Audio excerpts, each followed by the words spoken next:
jiwa kami mendapatkan damai yang dari Tuhan. Jiwa kami mendapatkan apa yang teduh yang daripadamu. Semua gejolak, semua badai, semua gelombang, semua emosi, semua kesedihan, semua kepahitan, semua yang membawa kegelisahan, kami berkata berhenti dalam nama Yesus. Berhenti dalam nama Yesus. Dan kami berkata, jiwa engkau menurut kepada apa yang Roh Tuhan katakan. Engkau tidak boleh menghambat lagi akan apa yang menjadi kehendak Roh Kudus. Teduh dan tenang dalam hadirat Tuhan. Terima kasih Tuhan, terima kasih. Bicara pada sore hari ini. 3 hari ini kami dedikasikan hanya bagi Yesus Tuhan kami. Di dalam nama Tuhan Yesus. Semua berkata, amin. Silakan duduk dalam hadirat Tuhan. Saudara, saya ingin putar satu klip. Anda mengerti bahwa awal tahun ini di banyak tempat di Indonesia terjadi berbagai bencana alam. Dan kalau kita melihat pada kondisi zaman, maka tidak bisa dipungkiri bahwa kita semua harus percaya kedatangan Tuhan yang kedua kali sudah sangat singkat. Saya melihat akan gejala, saya melihat akan semua yang terjadi, maka saya berkata ini memang sudah waktunya bahwa sebenarnya Tuhan Yesus pasti segera akan datang yang kedua kali. Saya baru ditanya oleh seorang hamba Tuhan yang menggembalakan gereja di Amerika. Sekarang mereka sudah mulai dengan namanya Obamacare. Sebetulnya itu merupakan bagian dari proyek Obama untuk asuransi kesehatan dan sebagainya. Sekarang orang-orang Kristen di sana jemaatnya mulai resah. Karena kalau tidak ikut ini, itu di tahun depan akan ada denda dan sebagainya. Tapi akibatnya memang buat orang-orang kalangan tertentu, mereka membayar asuransi itu jauh lebih mahal. Dan sehingga banyak dibahas di Amerika ini ada hal yang aneh.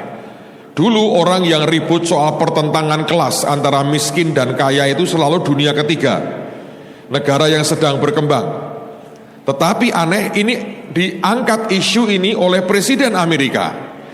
Sehingga orang mengatakan ini negara mau dibawa menjadi apa? Kecuali mereka mengatakan akan merupakan sebuah negara sosialis kelak.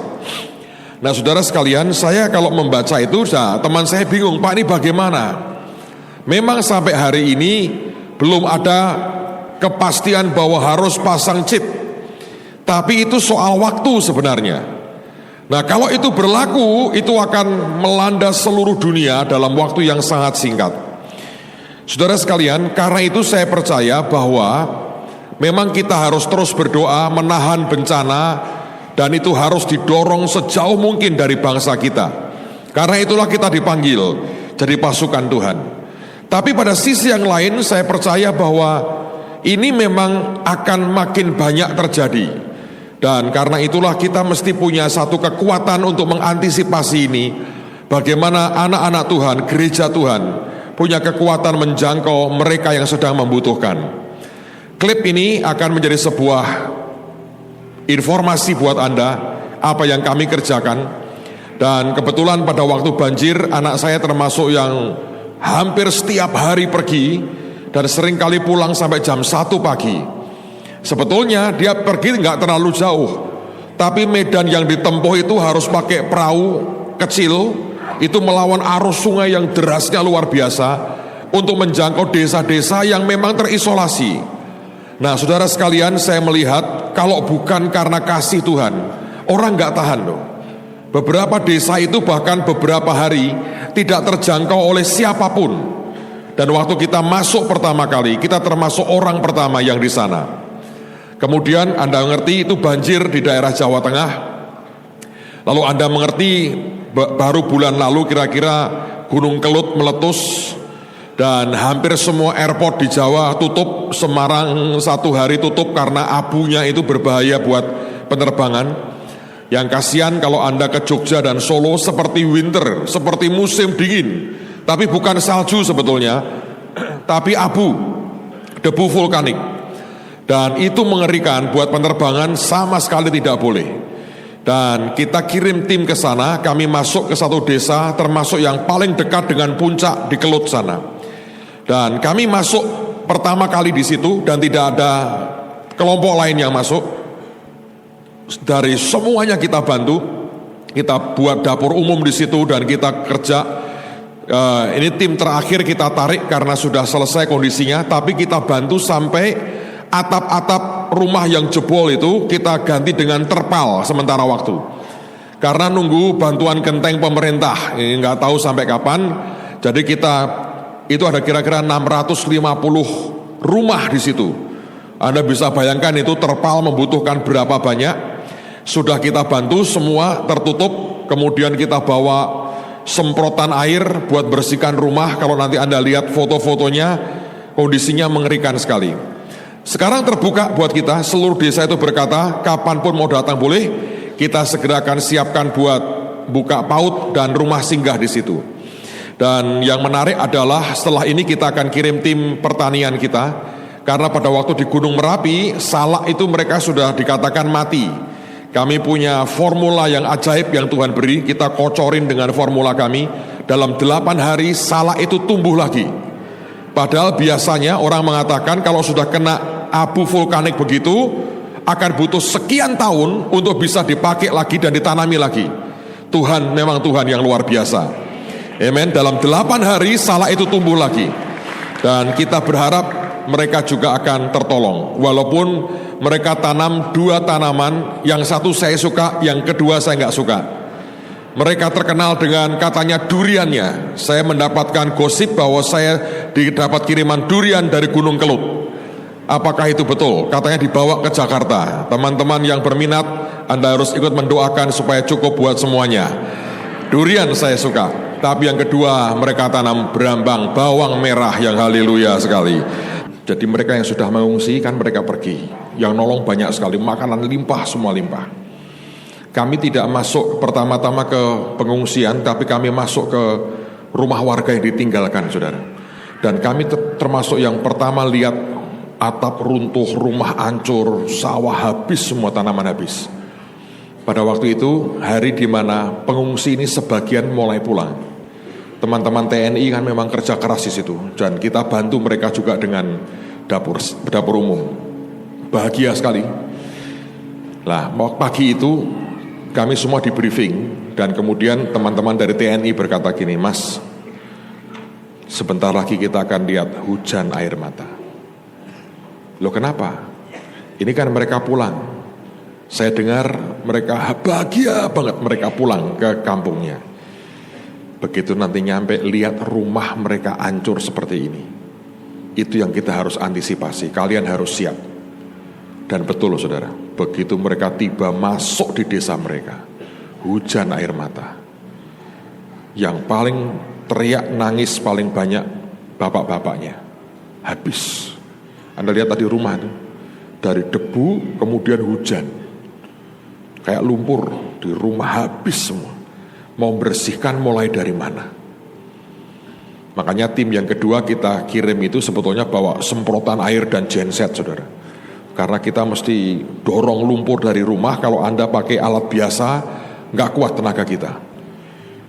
Nah, saudara, saya melihat itu. Kemudian yang kedua, hari-hari ini saya melihat kami banyak melayani hamba-hamba Tuhan yang di desa, yang di pinggir. Saya setiap kali melihat mereka, saya mengatakan begini, Tuhan, kalau aku ini ditaruh di situ ya, mungkin gak tahan loh. Ya toh, saya membayangkan, makanya saya berkata, kasih karunia Tuhan itu kita mesti syukuri. Saudara, kalau Anda, saya ajak ya ke desa-desa mereka, coba renungkan, bagaimana kalau itu saudara lahir di situ dan bukan tinggal di Jakarta. mungkin sebagian besar dari kita nggak akan tahan. Dan sekalipun kita tinggal di kota, masih ngomelnya masih luar biasa. Saya mendoakan setiap kali saya ketemu, saya ajak ngobrol pribadi. Terakhir saya banyak lebih ke interaksi pribadi. Saya bilang, Tuhan, apa yang harus dikerjakan? Sebab bagaimanapun mereka itu di front paling depan. Dan kemudian saya lihat gejala bencana alam terus terjadi, sambung menyambung seperti ini. Timbul satu kerinduan dalam hati sebetulnya. Saya bilang, apa yang harus dibuat? Tuhan berkata, bangun lumbung, nak. Karena itu kami akan bangun satu lumbung. Sebetulnya seperti gudang lah bangunannya itu. Tapi kita akan buat cukup besar. Untuk apa? Di dalamnya kita akan buat rak yang banyak. Sekarang ini kita banyak terima sumbangan, tapi tempat nggak ada. Kalau Anda terima banyak sumbangan, tempat nggak ada, barang itu akhirnya akan nggak bener. Ya toh, terserak sana sini, diambil satu dua ke orang nggak jelas. Pertanggungjawabannya nggak jelas. Tapi kalau kita punya lumbung, kita bisa simpan itu. Kita buat yang rapi, ada administrasinya, in outnya jelas. Dan saya sebetulnya punya satu impian. Satu hari kalau itu selesai, saya tentu akan minta saudara ambil bagian, berilah pakaian yang layak pakai. Kalau Anda punya jas, karena Anda makin diberkati, sudah kekecilan sekarang, nanti kelak cucumu belikan barulah saudara. Jas nikah Anda pakai sekali sudah sekian puluh tahun, entah di mana Anda gantung, nanti malah goyang-goyang sendiri. Ya buat apa? Kalau itu disumbangkan, saya berpikir satu kali walaupun mungkin tidak dengan angka bombastis, tapi kita bisa bawa sekian belas, sekian puluh hamba-hamba Tuhan itu 1-2 hari aja ke Semarang. Kita bisa berkati mereka, bawa ke lumbung kita. Coba Pak Pendeta boleh pilih jas. Wah, kalau pendeta-pendeta desa kita ganteng-ganteng dan keren-keren kan lumayan saudara. Siapa yang mikir yang seperti itu? Selama ini ada banyak kelompok-kelompok yang sudah bagus saudara. Sebulan sekali, kadang-kadang sebulan 2 kali menghimpun hamba-hamba Tuhan itu, diganti ongkos transportnya, dikasih persembahan dikit. Biasanya mereka terima kira-kira cuma 1 orang 50.000 katanya. Lalu kemudian diundangkan hamba-hamba Tuhan dari kota seperti saya, suruh khotbahi saya. Tapi setiap kali saya ketemu mereka, hati saya nggak bisa. Ya saya tetap nyampaikan firman, tapi saya bilang, saya nggak hidup seperti mereka hidup. Ya memang tantangan setiap orang berbeda. Tapi bayangkan kalau kita bisa ambil bagian memberkati mereka. Menurut saya luar biasa. Hari ini beberapa keluarga bingung TV-nya mau ditaruh di mana. Barangnya masih bagus tapi pengen beli yang baru, yang makin tipis makin tipis. Ini ketebelan Pak, mau dijual nggak laku, dibeli 100.000 katanya nggak tega kita. Mau dibuang di tempat sampah kok katanya terlalu kaya raya. Mau kemanain? Sedang mereka kalau nonton TV, semut yang keluar, digebrak dulu, brum, baru keluar gambarnya. Itu pun mencong-mencong, miring-miring begitu. Ya tidak semua, tapi ada banyak yang seperti itu. Saya lagi menggumulkan dan Tuhan berkata, bangun lumbung nak. Saya hanya mau berkata, kalau Anda mau tergerak, bantu support, nanti ada offering taruh seperti biasa, yang mau saja, supaya kita segera bangun. Tanah kami sudah punya, dan anak-anak yang kita tampung di rumah Shalom yang dewasa akan kita ajari bagaimana ngatur adminnya sehingga jelas. Ada yang jaga, ada yang ngatur tempatnya, ada adminnya yang bagus. Dan satu hari saya berdoa akan sungguh-sungguh jadi sebuah lumbung yang lengkap sekali. Semua orang memberikan bantuan, kita simpan dengan baik, rapi, tidak ada tikus, tidak kotor, semua rapi. Menurut saya dalam anugerah Tuhan bisa. Kami punya dapur umum itu sudah bertahun-tahun. Kalau Anda lihat ke dalam, hampir nggak ada debu, sarang laba-laba, tikus jalan, nggak ada saudara. Rapi, semua bersih. Bisa lah. Kita sudah bertahun-tahun melakukan itu. Dan dalam anugerah Tuhan sampai sekarang efektif sekali dapur itu. Maka saya berkata kalau kita punya lumbung anytime dibutuhkan, tiba-tiba kita dengar ada sesuatu atau siapapun lah yang di kita berkata ini butuh bantuan, kita punya lumbung yang dalam waktu segera kita bisa gerakkan untuk tolong tanpa kita teriak-teriak, sudah tersedia. Saya pikir itu akan jadi sebuah kekuatan untuk membawa makin banyak orang kenal dengan Tuhan kita Yesus Kristus. Amen. Ya paling-paling kan masuk di itu kan VOA itu, ya toh. Ibu Nani katanya setahun 3 kali mimpin tur ke Israel, ya toh. Saya baru dengan beliau di Sydney beberapa hari kemarin, saya baru pulang. Hari ini beliau tadi pulang, tiba di Jakarta. Saya ketawa-ketawa, Bu Nani berkata, saya itu ke Israel baru 3 kali. Bukan setahun 3 kali, baru 3 kali. Wah, tapi saya bilang, Ibu Nani terkenal nih, saya bilang, tokoh karismatik Cina, saya berkata gitu. Mari kita buka firman Tuhan dalam Ibrani pasal 12. Ibrani pasal 12 ayat 15 sampai dengan ayat yang ke-17. Ini merupakan tahun yang ajaib. Saya berdoa semua saudara akan menikmati yang the best, yang terbaik dari Tuhan kita. Amen. Ibrani pasal 12 mulai ayat yang ke-15. Jagalah supaya jangan ada seorang pun menjauhkan diri dari kasih karunia Allah, agar jangan tumbuh akar yang pahit, yang menimbulkan kerusuhan dan yang mencemarkan banyak orang. Janganlah ada orang yang menjadi cabul atau yang mempunyai nafsu yang rendah seperti Esau, yang menjual hak kesulungannya untuk sepiring makanan. Sebab kamu tahu bahwa kemudian ketika ia hendak menerima berkat itu, ia ditolak. Sebab ia tidak beroleh kesempatan untuk memperbaiki kesalahannya, sekalipun ia mencarinya dengan mencucurkan air mata. Di ayat 15 dikatakan jagalah supaya jangan ada seorang pun, bahasa Indonesianya, menjauhkan diri dari kasih karunia Allah. Sebetulnya terjemahannya adalah kata menjauhkan diri itu enggak tepat. Itu kan seperti kita yang sengaja menjauh. Tapi terjemahannya adalah fall short. Fall short itu seperti orang yang ketinggalan.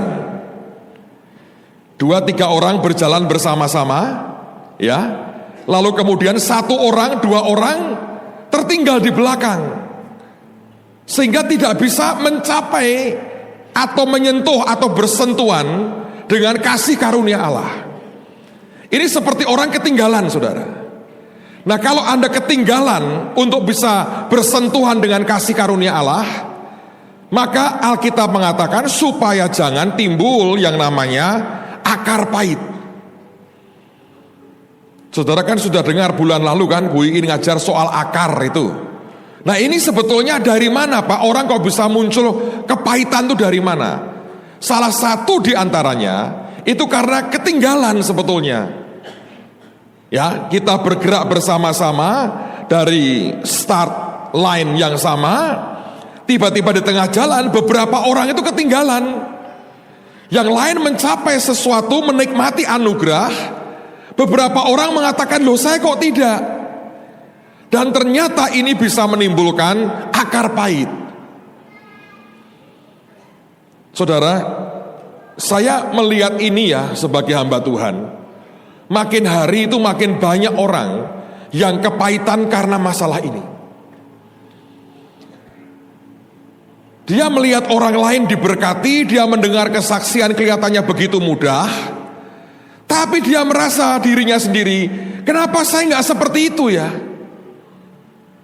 Dan ini menciptakan yang namanya akar pahit. Dan kalau sudah mulai berakar, itu masuk ke dalam, dan kita tidak pernah mengerti seberapa dalamnya sebetulnya, dan seberapa itu merasuki jiwa orang. Dan kalau sudah mulai kepahitan, akan timbul kerusuhan dan mencemarkan banyak orang, bahkan semua orang yang dekat dengan kita. Berapa banyak orang-orang yang hidup dalam kepahitan dan kemudian menimbulkan kerusuhan, menimbulkan huru-hara, menimbulkan masalah, menimbulkan kehebohan, dan ujungnya orang-orang sekitarnya ikut kena semuanya. kena akibat, dan kemudian jadi cemar karena kepahitannya. Nah, sekarang kita kembali.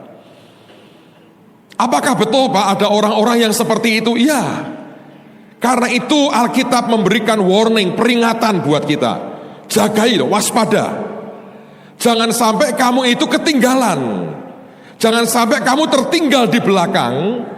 Jangan sampai kamu tidak bisa bersentuhan atau menjangkau kasih karunia Allah yang luar biasa ini. Saudara, sebenarnya tahun-tahun ini merupakan tahun-tahun yang luar biasa. Tapi saya melihat tidak semua orang bisa mengalami dan menikmatinya. Saya mau cerita, bukan ingin pamer sesuatu, tapi saya ingin cerita supaya saudara mengerti kalau Tuhan berjanji Dia tidak pernah ingkar. Kalau Dia sudah mengatakan ini zamannya, memang ini zamannya. Masalahnya adalah apakah kita termasuk orang yang bisa hidup dalam anugerah kasih karunia itu, atau karena kita jadi orang yang tertinggal dengan semuanya. Dan karena itu saya ingin bahas di bulan ini. Saudara, saya melihat anugerah Tuhan itu ajaib sekali. Tahun lalu Tuhan beri kami rumah, persis di sebelah rumah. Dan memang saya berkata ke anak saya, nanti bulan Juni saya sudah makin tua rupanya, mau mantu nih saudara rencananya. Anak pertama saya akan menikah. Jadi kami diberi Tuhan rumah. Dalam anugerah Tuhan sebetulnya, dalam 2 hari selesai. Memang Tuhan berkata, ambil nak. Saya pikir suruh beli. Ternyata saya terlalu bodoh untuk mengerti kesederhanaan Tuhan. Ambil artinya ambil, saudara. Dan berapa banyak di antara kita yang berpikir ambil sama dengan beli. Nah, pada waktu berjalan di awal tahun ini, mulailah kita bicara sebetulnya banyak hal. Panitia sudah dibentuk, dibicarakan acaranya. Ada banyak hal lah yang dibicarakan. Saya biasanya hanya terima laporan dan koreksi sana sini, itu aja lah. Tapi so far oke semua. Lalu tiba saatnya bicara soal nanti mobilnya mau pakai mobil seperti apa. Ada yang usul kereta kuda, ada yang usul mobil kuno. Saya bilang ini orang ngawur aja ngomongnya. Tapi orang namanya usul tidak bayar ya usul lah. Banyak sekali sih saudara. Nah ketika itu saya doakan, saya bilang Tuhan banyak detail sudah kita putuskan, apa yang kurang dan sebagainya saya hadapkan ke Tuhan. Lalu kemudian saya ngomong sekarang ini Tuhan soal mobil bagaimana. Nah untuk Anda ketahui saya ini bukan kolektor mobil.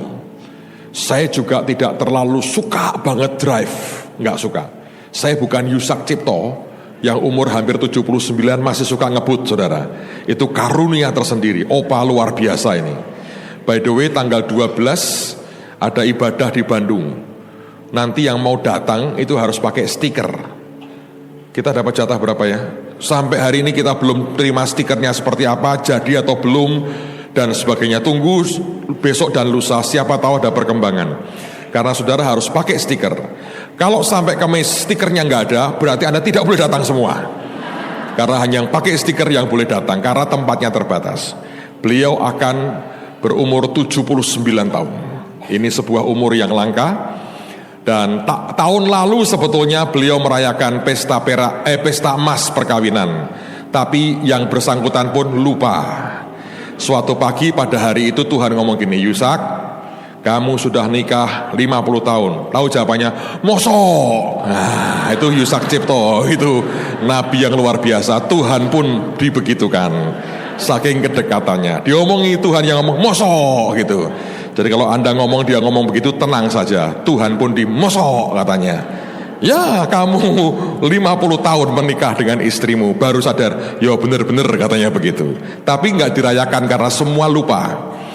Well anyway, saya bukan termasuk seperti beliau, jago ngebut dan sebagainya. Mobil adalah kebutuhan. 3 tahun lalu Tuhan mobilnya Pak Yusak diserahkan saya. Anda masih ingat ceritanya? Tuhan bilang kembalikan nak, itu bukan punyamu, itu kendaraan perangnya dia. Sampai hari ini beliau masih pakai mobil itu. Jadi ketika saya doakan, Tuhan itu di hati ngomong gini, tapi ini kecil sekali. Sampai awalnya saya nggak terlalu yakin bahwa ini merupakan suara Tuhan. Seperti ada suara begini, kapan terakhir aku beri kamu mobil? Kalau saya ingat itu lama saudara, sudah kira-kira mungkin 7 tahun ada tuh. 2005 atau berapa saya lupa tuh. Mungkin ada 7 tahun saudara, atau 2007 saya lupa lah. Itu sudah cukup lama. Lalu Tuhan itu ngomong begini, ada suara kecil. Awalnya saya nggak yakin tuh Tuhan, karena mobil tidak pernah menjadi priority list buat saya. Kalau ada orang kasih pesawat, saya mungkin agak senang dikit saudara. Tapi kalau mobil, ya waktu itu saya bilang, ya cuma kalau Anda Tuhan mau, Anda tidak boleh seakan-akan Anda tidak mau loh saudara. Ingat, ini ada cerita sebetulnya, tahun berapa itu. Ini belum ada tim Bahtera, belum. Itu tahun 96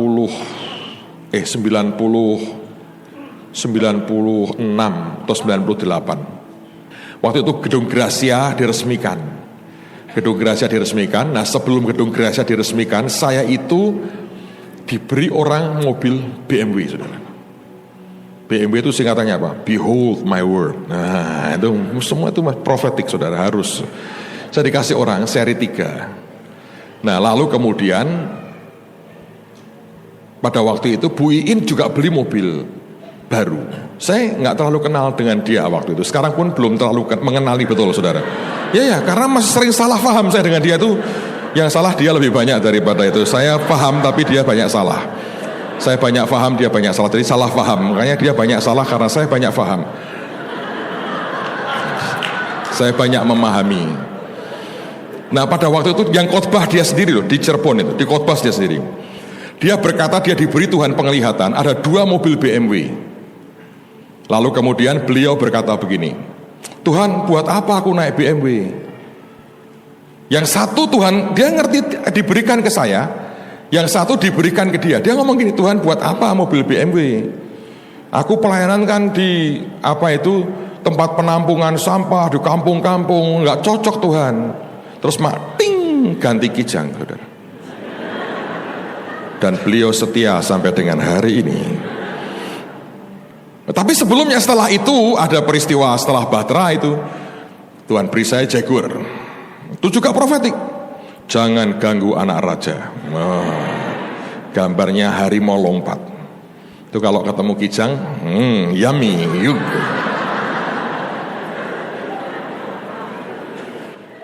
Jangan dilaporkan. Pasti ada yang lapor nih, biasa. Salah paham lagi, nanti dia salah lagi loh. Saya yang memahami lagi. Hati-hati saudara. Ini urusannya bisa panjang. So anyway, pada waktu itu ya saya bilang ya sudah lama Tuhan sekian tahun. Ada suara kecil berkata, kenapa enggak ambil yang baru? Saya kaget sih. Saya sempat bilang ini suara Tuhan atau bukan ya? Terlalu kecil, terlalu soft. Lalu kemudian saya berdoa lagi. Saya bilang aku rasa ini Tuhan lah. Karena aku tidak sedang ingin. Aku yakin ini Tuhan lah. Lalu saya minta beberapa teman untuk coba cariin alternatif. Yang A atau yang B, yang ini atau yang itu.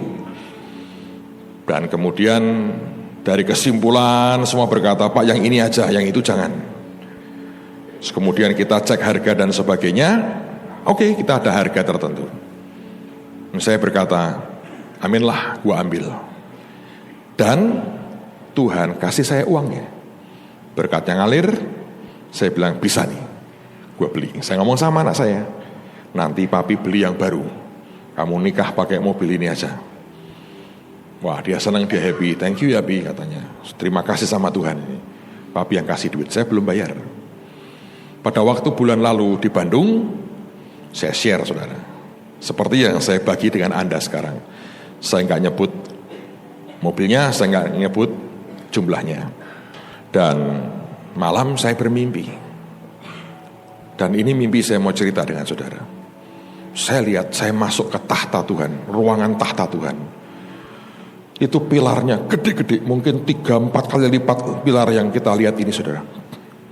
Cuma warnanya itu kuning tapi bening. Aneh. Mungkin itu jenis emas yang cuma surga punya, saudara. Bening sekali. Dan Tuhan duduk di tahta itu. Dan hadirat yang begitu kuat yang saya rasakan, itu yang namanya kasih karunia Tuhan. The grace of God. Sampai begitu kuat, sampai semua orang tersungkur, nangis gak tahan. Dengan yang namanya kebaikan Tuhan, yang namanya kasih karunia Tuhan. Dan pada waktu itu saudara, saya nangis di depan Tuhan. Dan saya berkata begini, Tuhan, ampuni aku. Kalau ini dianggap kesalahan, ampuni aku. Tapi Engkau tahu hatiku yang sedalam-dalamnya. Bukan aku menolak, tapi ini hatiku Tuhan. Saya teringat dengan semua kebaikan Tuhan, semua blessing Tuhan. Yang akhir-akhir ini dalam waktu sekian bulan terakhir saya alami, saya nikmati dari Tuhan. Dan saya berkata, Tuhan, Engkau terlalu banyak melimpahi aku dengan berkat. Dan menurut aku tidak sebanding dengan pekerjaanku. Aku ini kerja apa? Aku kesana kemari ngajar kebenaran firman Tuhan. Engkau yang ngajari aku. Kadang-kadang tiap malam Engkau bicara, ngajari, saya aku cateti. Dan semua Engkau yang buka. Di pesawat berjam-jam, Engkau bisa hadir, Engkau kasih aku mimpi. Dan Engkau ngajari aku ayat ini, ayat itu, pengertian dibuka. Kan bukan aku. Aku tidak pernah sekolah Alkitab. Engkau ngajari aku. Gereja Engkau berkati sampai dengan hari ini. Itu kan juga karena pekerjaan rohmu. Bukan karena kehebatanku. Engkau beri aku tim, keluarga yang begitu ajaib. Bisa saling mendukung, saling menolong, membawa kegerakan. Tidak ada yang kerja mengeluh, semua sukacita. Kan karena Engkau. Tapi aku merasa ini too much. Terlalu banyak. Dan sebetulnya pada waktu saya menghadap itu, saya ngomong begini dengan Tuhan. Tuhan, ingat juga anak-anak-Mu yang membutuhkan akan terobosan dan berkat dalam hidup mereka. Berkati mereka, Tuhan. Saya nangis, saudara. Saya gemeter, badan saya gemeter, dalam saya getar semua. Dan saya lihat dia menganggukkan kepala, dia senyum. Dan selesai saya ngomong seperti itu, Tuhan itu berkata begini, justru hati seperti itu membuat kamu aku berkati. Dan dia bilang, aku akan berkati kamu lebih hebat lagi. Dan saya bangun, saudara. Jam 3 pagi. Dalam keadaan badan dan dalam saya getar. Saya tersungkur, saya nangis di depan Tuhan. Saya bilang, semua anugerah-Mu Tuhan. Buat hatiku tidak geser dari hati-Mu. Dan saudara tahu apa yang kemudian terjadi. Dan di dalam hati saya yang paling dalam, ini bukan akhir dari semuanya. Seorang saudara kontak saya. Dan kalimat yang pertama saya masih ingat. Mereka berkata begini, Pak, maafkan saya, maafkan kami. Kalau kami ini terlalu lancang. Saya waktu dengar gitu, saya mikir, waduh, mau ada keluhan apa ya? Ya toh, kalau ada orang mau ngomong berkata, maaf ya kalau aku lancang, kan ada sesuatu yang ingin disampaikan. Saya mikir apakah ada usul atau apapun lah pokoknya. Sehingga kok kalimat pertama berkata, maafkan kalau terlalu lancang. Dan dia berkata, saya bilang, kenapa? Tuhan bicara dengan kami, Pak. Mobil Bapak itu, kami yang bayar. Saya bilang, aku doa sebentar ya. Karena 2 tahun lalu, ada 1 orang datangi saya. Ayo Pak, kita ke showroom. Bapak pengen Mercy kan? Kita beli Mercy. Saya bilang, tunggu ya, aku tanya Tuhan. 2 tahun, tiap kali saya doa, kalau ingat, Tuhan, ini bagaimana? Diam, sampai hari ini. Saya ditanya terus beberapa kali. Saya bilang, Tuhan masih diam. Saya nggak mau. Lupa kan ini berkat. Kalau dia nggak suka, masalahnya bisa panjang dengan saya. Wah, saya nggak mau. Sudahlah, pokoknya aku nunggu Tuhan. Saudara, tapi kali ini, hanya dalam waktu singkat, saya bilang, Tuhan ini bagaimana? Dan Tuhan bilang, iya nak, aku yang suruh. Supaya kamu nikmati, ini pemberianku. Saya termangu-mangu, saudara. Saya bengong. Saya bilang, Tuhan, lah ini duit engkau beri, anakku pikir buat bayar toh. Loh, dia bilang, apa harus begitu? Kalau aku ingin berkati kamu, ini ya berkati, nikmati saja. Soal ini urusanku. Itu namanya apa, saudara? Ayo, coba Anda pikir. Saya cerita begini, akan muncul 2 reaksi, bahkan 3. Reaksi pertama, datar. Reaksi kedua berkata, ya dia hamba Tuhan, lah Anda hamba siapa? Atau kemudian disambung lagi, makanya lihat Tuhan kan gak adil. Yang punya duit malah dikasih mobil, yang gak punya malah gak ada apa-apa. Bisa begitu gak? Bisa. Dan itu yang Alkitab berkata, kamu mesti waspada, jangan sampai kamu tertinggal dalam urusan kasih karunia Tuhan yang maha baik ini. Karena kalau reaksimu salah, itu bisa muncul akar kepahitan. Dan ini terjadi. Menurut saya ada orang-orang yang sudah tanpa dia sadari ada akar kepahitan di dalamnya, sehingga tiap kali mendengar ini reaksinya malah marah. Saya beri contoh, saudara. Ada orang minta tolong supaya saudaranya dibantu beasiswa di sekolah kami. Dia beri kami nama, terus ditanya, Pak, bisakah beri nama lebih lengkap, kelas berapa, alamatnya di mana, dan sebagainya. Kita minta data lengkap. Hanya dijawab itu, kita nggak berkata, enggak, kita nggak mau bantu, enggak. Dia hanya memberikan nama, kita balas, kita berkata, tolong beri nama yang lengkap. Kita butuh beberapa data lengkap. Marah. Kenapa dipersulit? Bantu 1 orang kok nggak bisa? Katanya bantu anak miskin. Ya selesai kalau sudah begitu, saudara. Sebab buat yang bersangkutan kelihatannya 1 orang. Buat kami itu ribuan nama yang harus diurus beasiswanya. Anda bisa, kenapa bisa begitu, Pak? Akar pahit. Orang saya cerita seperti ini saja, ada orang sudah kepahitan. Minta tolong dibantu sesuatu, yang dimintain bantuan berkata, kok saya nggak tergerak. Marah. Memang Tuhan tidak adil. Anaknya Pak Agung mau nikah aja diberkati kayak gitu, anak saya tidak. Itu apa sebetulnya? Kepahitan toh? Justru saya mau berkata buat saudara, hari-hari ini saya mau berkata, saya tidak mengatakan Anda tidak rohani atau Anda kurang apa, tidak. Ini sebuah warning, ini sebuah peringatan. Jangan sampai timbul akar pahit. Semakin Anda melihat, mendengar orang diberkati, Anda makin berkata gini, ya itu kan dia, kita kan siapa? Dan itulah masalahnya. Hari ini dengan cepat saya mau bahas tentang 1 orang yang bernama Musa. Besok saya akan lanjutkan lagi. Tapi saya ingin membuat saudara menyadari hari ini bahwa sebenarnya kalau kita mengacu kepada Alkitab, saya berani berkata, tidak ada dan belum ada 1 orang pun di dunia ini yang sudah bisa menikmati semua yang Tuhan sebetulnya sediakan buat kita. Anda bertanya dari mana Pak kok tahu? Sederhana. Anda tahu perumpamaan tentang anak yang hilang? Bapak pernah berkata kepada yang sulung, all I have is yours. Semua yang aku punya itu milikmu. Sekarang saya mau tanya, siapa yang berani berkata Anda sudah menikmati semua yang Bapak punya? Angkat tangan. Saya mau tanya saudara. Enggak toh? Belum kan? Sebutin 1 nama saja yang sudah menggenapi di dunia yang Anda kenal.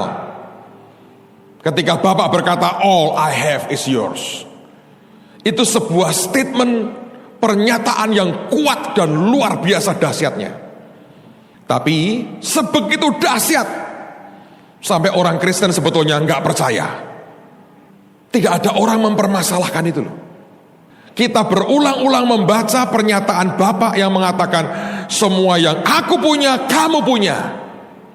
Tidak ada satupun yang mempertanyakan kenapa sampai hari ini tidak menjadi sebuah realita. Kita juga tahu Tuhan tidak suka hanya basa-basi, memberikan akan angin surga belaka yang hanya membuai Anda sesaat dan ujungnya tidak tergenapi apa yang Dia janjikan.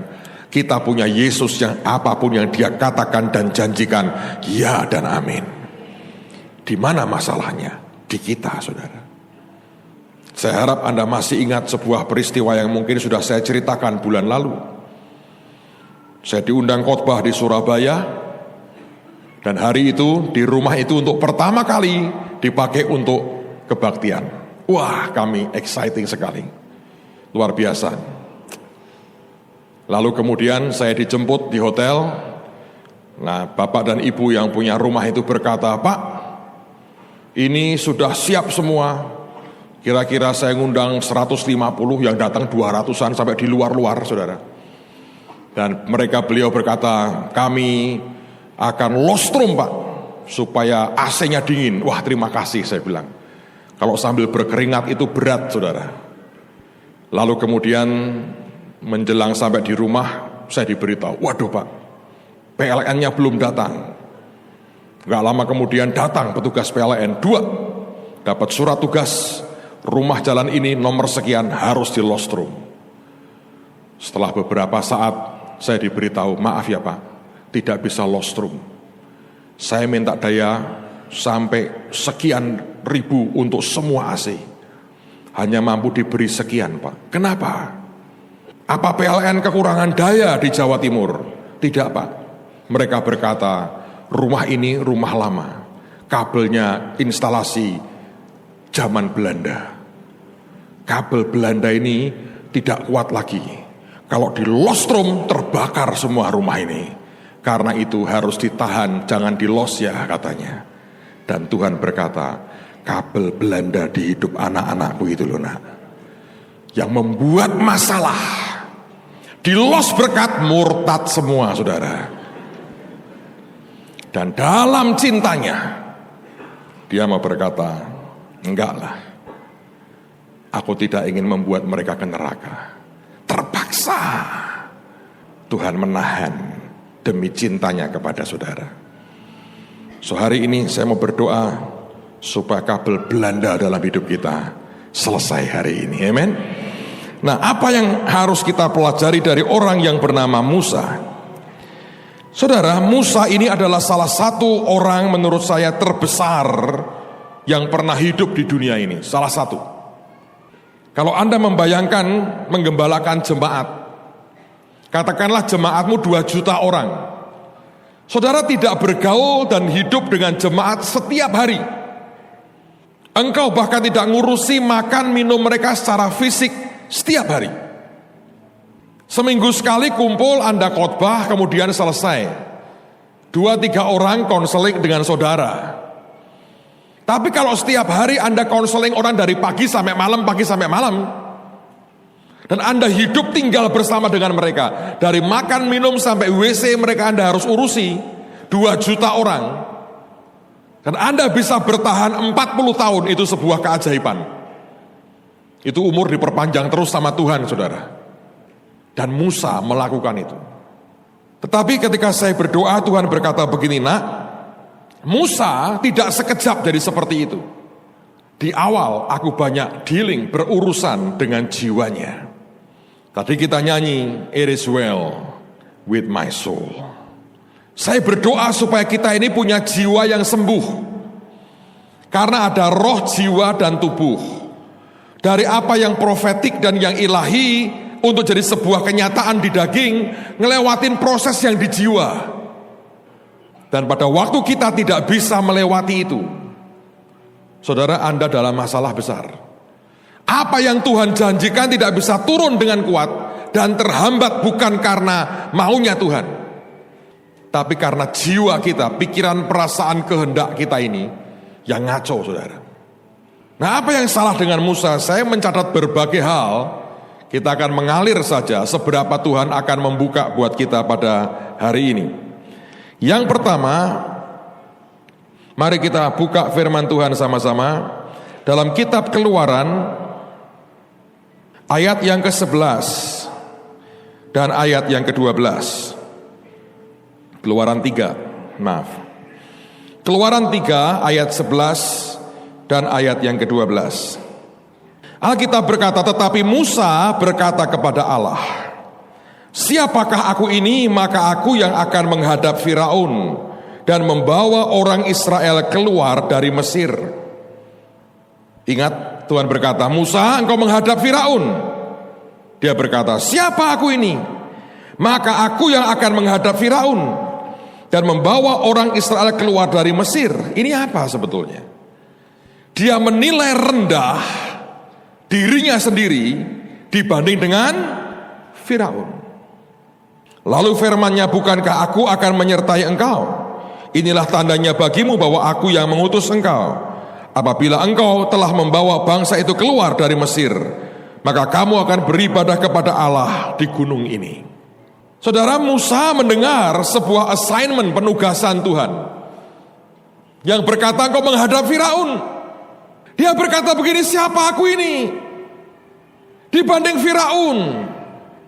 Dengan kata lain dia berkata, aku tidak layak dong bicara dengan dia. Dia terlalu tinggi. Coba kalau hari ini Anda mendengar ada orang bersaksi seperti yang saya saksikan tadi, bagaimana Tuhan memberkati, orang akan berkata, ya saya kan bukan pendeta. Kalau saya ngomong dengan hamba-hamba Tuhan desa, ya saya bukan hamba Tuhan kota.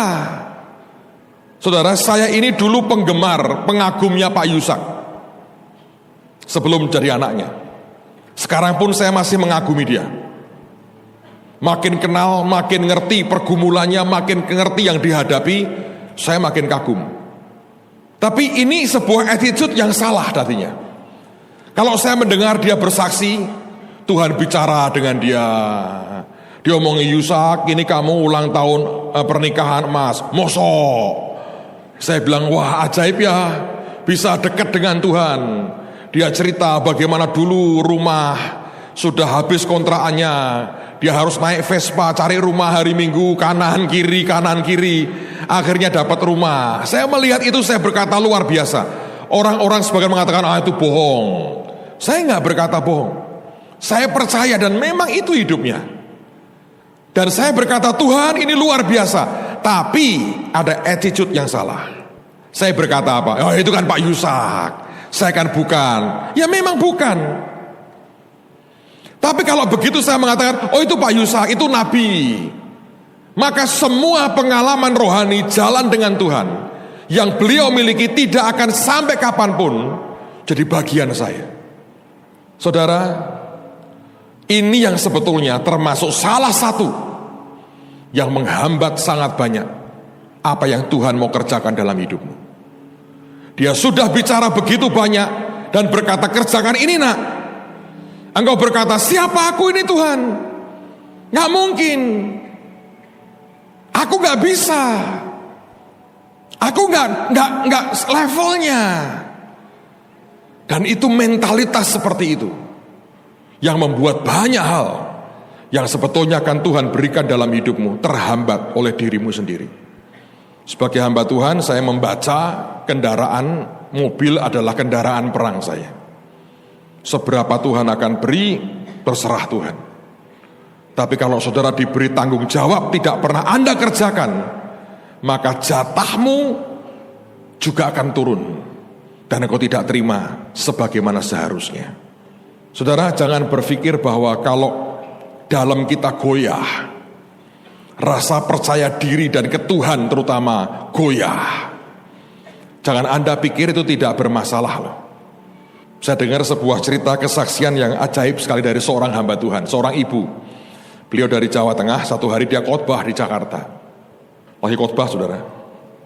Anda boleh coba tuh kalau mau. Anda khotbah atau ngajar dimanapun, kalau ada orang sambil cekikian lihat ke saudara, Anda kan senewan sendiri. Iya toh? Lah ini ibu seperti itu, dia lagi khotbah, dua orang ibu di depan, bisik-bisik cekikian sambil ngeliatin dia. Dan dia mulai goyah, dia mulai perhatikan, apa kancing bajuku meleset satu, apa ini kebuka, apa-apa yang gak matching ya, apa rambutku ada burung bersarang di atasnya. Sekarang kan makin gede begitu. Lalu apa ada yang salah, apa anting-antingku cuma satu. Ini dua orang ibu cekikian, dia ini gelisah. Dan itu mengacaukan khotbahnya. Lupa kok urapan sampai kalah. Karena jiwa itu ikut main, saudara. Kalau Anda pikir, oh jiwa nggak terlibat dong Pak, full urapan. Oh iya, coba aja. Sudah khotbah berapi-api, 2 orang ibu cekikian.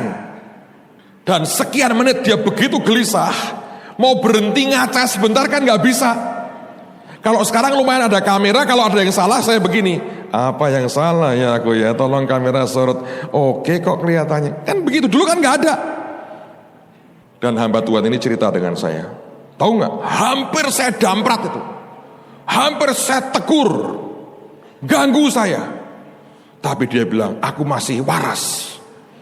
Dan aku ngitung kalau aku marah di mimbar, semua terganggu, aku akan makin kacau.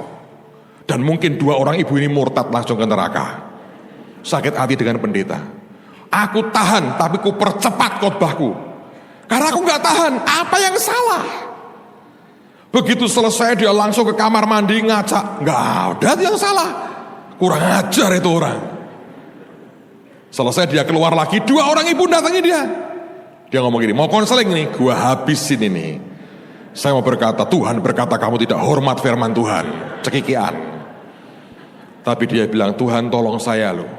Sebelum saya berbuat dosa yang tidak penting. Dia bilang sejujurnya dengan dia hanya begitu-begitu aja cekikian, saya kacau semua khotbah saya. Saya gak bisa konsentrasi. Semua hal yang saya mau bagikan hilang semua. Saya hanya ribut dengan urusan kancing, rambut, bulu mata yang mungkin lepas. Kelengkapannya kan banyak. Dan ketika orang itu datang, dia berkata ke saya, Ibu terima kasih ya buat berkatnya. Saya ngomel di hati, berkat-berkat apa? Lu ngaco khotbah saya. Terus saya coba tetap sabar. Kenapa? Ibu tahu sepanjang khotbah ibu tadi nemplak kami berdua. Cekikian Bu, maaf Bu, kami bertobat kok bisa pas semua. Sayang kok pendek ya ibu khotbahnya, ya gara-gara lu.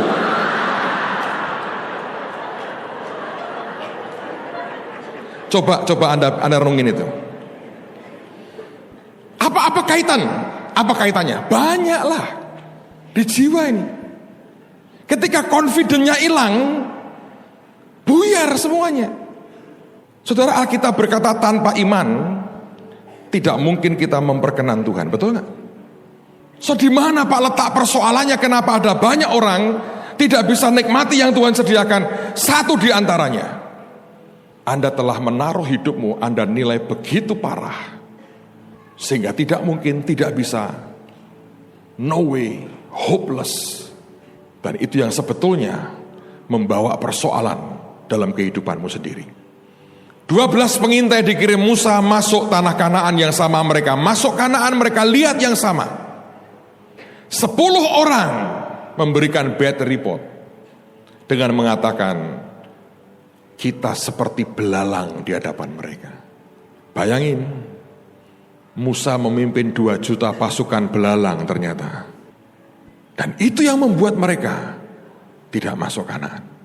Kanaan buat anak-anakku, bukan buat belalang. Habis. Hanya 2, Yosua dan Kaleb yang berkata, kita pasti bisa mengalahkan mereka.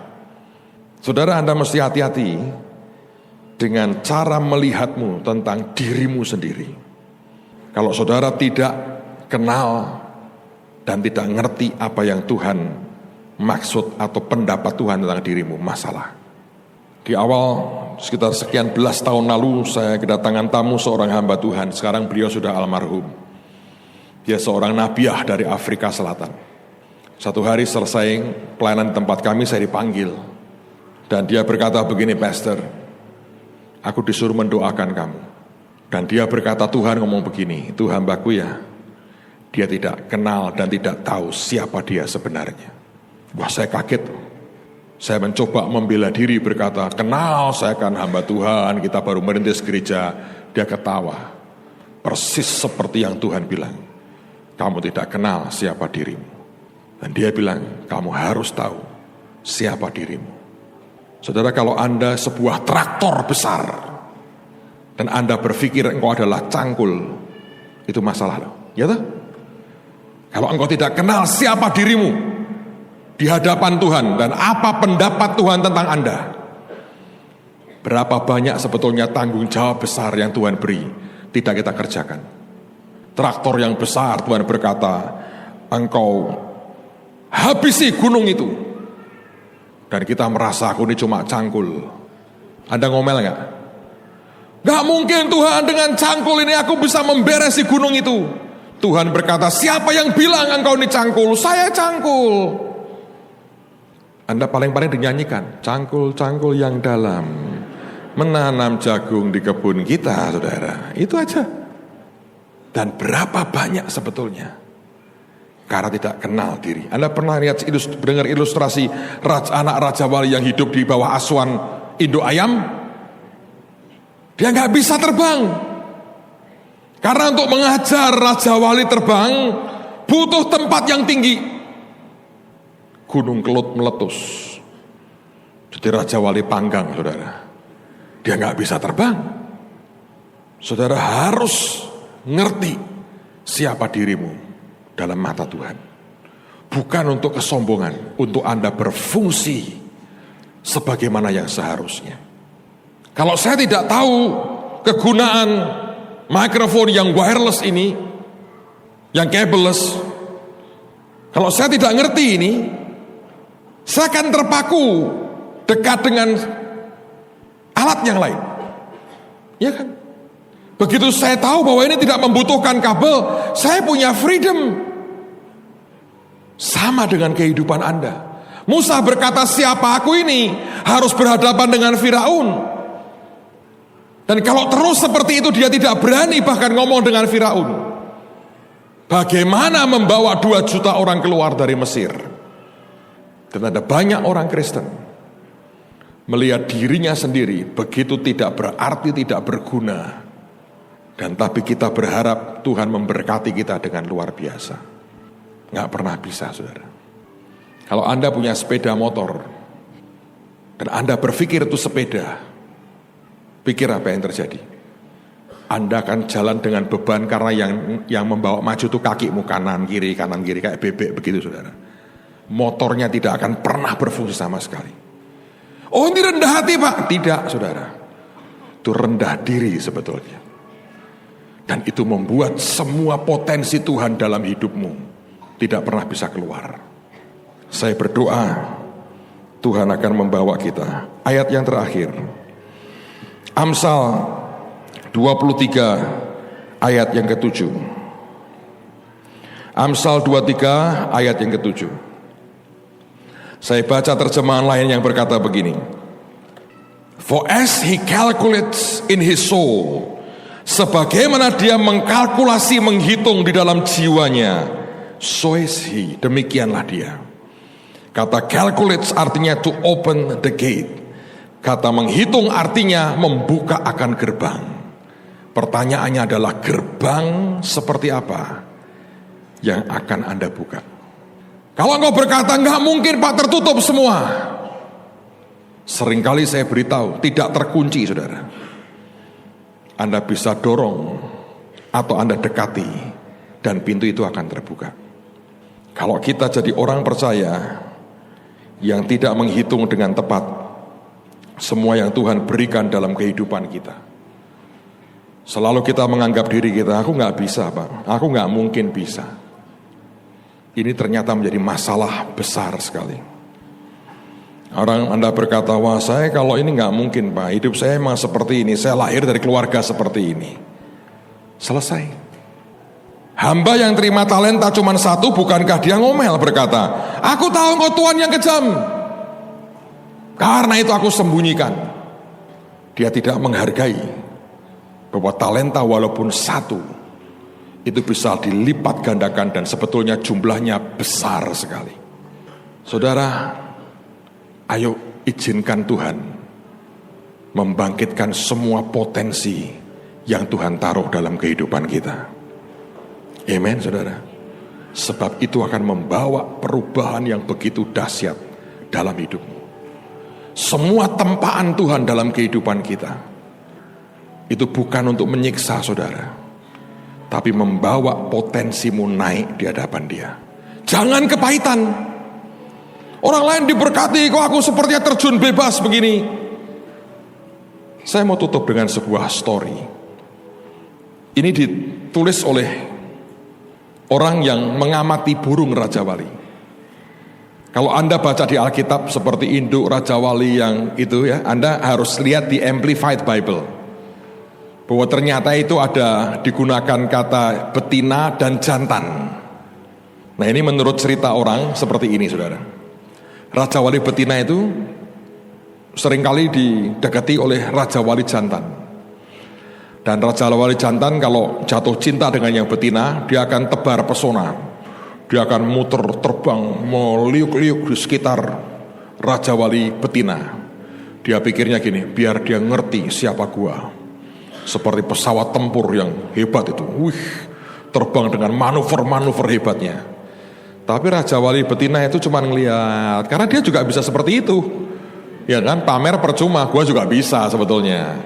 Apa hebatnya, wong sama-sama Raja Wali. Saudara, tapi kalau nanti yang betina itu sudah mulai berkata, ini enggak terlalu jelek lah, lumayan ini. Wajahnya mirip bintang film sinetron, oke katanya ya. Dia mulai oke juga, maka akan menghadapi sebuah tes. Si betina itu akan mengambil ranting atau dahan kering dan dia cengkram dengan kakinya, kemudian dia terbang. Si jantan kan ngejar, dengan manuver-manuvernya. Di sebuah ketinggian, saudara, itu ranting itu atau dahan yang kering dilepas, jatuh. Nah, tergantung.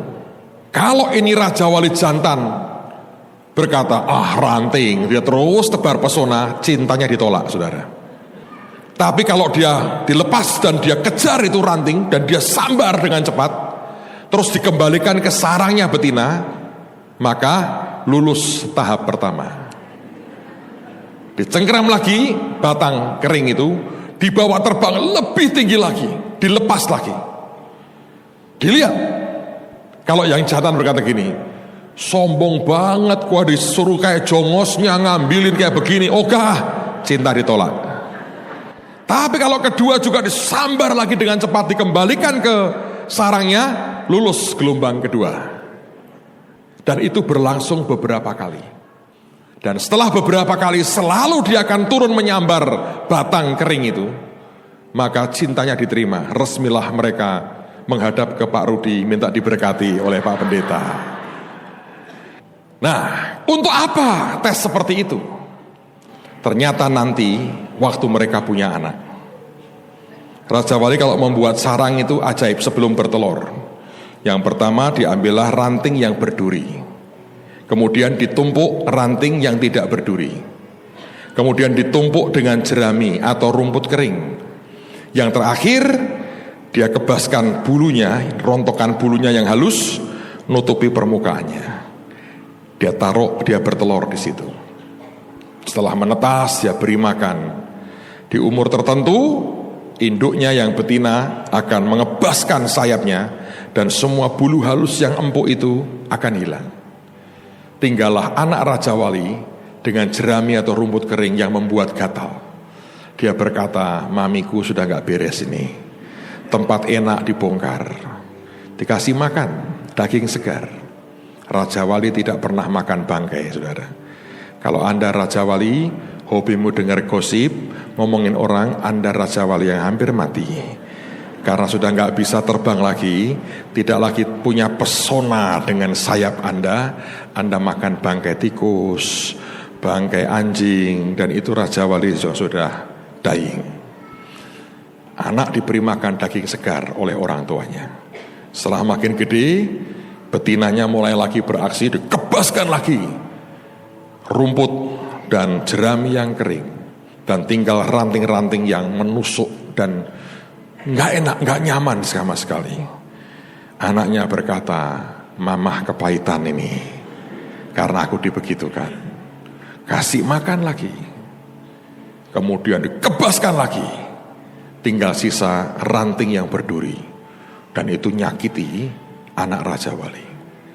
Biasanya anak Raja Wali tetap bertahan dengan duri-duri di sekitarnya, Kalau Anda sudah terbiasa hidup dengan duri, hati-hati. Anda anggap itu kebenaran, seumur hidup Anda hidup dengan duri. Oh, itu mawar, Pak. Mawarnya bagus, durinya jangan mau, saudara. Lalu kemudian yang terakhir, karena tidak mau pergi juga, duri-duri ini ditendang oleh induk yang betina. Dan anak berkata, "Mama sudah tidak waras lagi. Aku tidur di mana?" Ternyata gantian anak Raja Wali yang ditendang dari sarangnya. Dan dia akan meluncur dengan jauh. Dan disitulah Raja Wali jantan mulai beraksi. Ketika ditendang, si anak teriak, "Mami!" Tiba-tiba disambar sama yang jantan. Puk! "Papi," katanya. Dan dia bawa naik lagi, terbang di atas, ditaruh di sarangnya. Besok pagi itu peristiwa terulang lagi. Terulang berkali-kali. Saudara tahu sampai apa? Satu hari ketika dia teriak dengan kepahitan, "Mami!" Dia ketakut. Dalam posisi sebah begitu, tidak tahu apa yang harus dia buat. Refleks tiba-tiba dia mau begini. Dia bentangkan sayapnya. Si induk yang jantan mengiringinya. Dan ketika dia bentangkan sayapnya, dia naik. Dan si ayah akan menganggukkan kepalanya, diajar mulai terbang. Dan anak ini akan terbang. Nangkep, saudara? Anda seringkali menghadapi sarangmu dibongkar.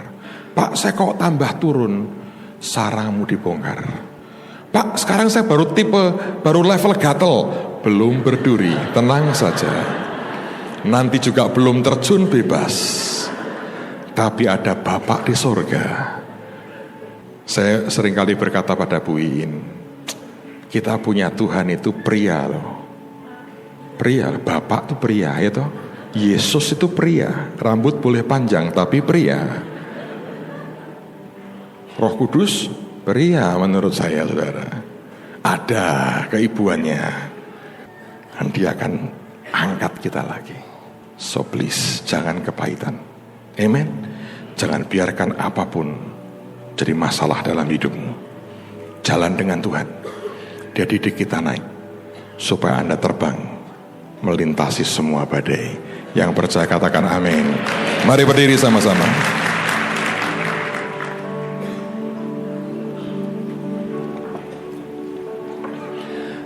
Kami berterima kasih buat setiap anugerah-Mu. Kami berterima kasih karena Engkau Tuhan yang luar biasa. Saudara, malam ini kalau Anda tergerak, mau support, kita buat lumbung untuk memberkati banyak hamba Tuhan. Nanti taruh di depan, tolong nanti disediakan kotak di depan saja. Yang tergerak aja Anda boleh taruh, masukkan. Kalau Anda tidak bawa, Anda boleh tulis janji iman dan sebagainya. It's fine. Mari percaya Tuhan yang terbaik akan Tuhan berikan dalam kehidupan kita. Angkat tanganmu di hadapan Tuhan. Engkau berkati umatmu Tuhan. Engkau berkati anak-anakmu dalam nama Tuhan Yesus. Biar tidak ada akar pahit dalam hidup kami. Semua akar pahit dicabut dalam nama Tuhan Yesus. Semua akar pahit dicabut dalam nama Tuhan Yesus. Hidup kami adalah hidup penuh dengan kemanisan Tuhan. Kami tidak kecewa dengan apapun. Semua yang Tuhan kerjakan itu akan pasti luar biasa. Terima kasih Bapa, terima kasih. Kami tahu cintamu besar kepada anak-anakmu. Kami minta blessing yang terbaik. Dan kami yang digerakkan Tuhan untuk ambil bagian memberkati mereka yang kekurangan, memberkati hamba-hambamu. Biarkan kau terima penyembahan kami dengan harta ini. Berkenan di hadapan Tuhan. Terima kasih Bapa, siapkan kami buat esok. Kami tahu yang lebih ajaib akan Tuhan kerjakan dan berikan dalam kehidupan kami. Kemuliaan hanya bagi Yesus di tempat yang maha tinggi. Di dalam nama Yesus yang diberkati berkata, God bless you. Puji Tuhan. It is well.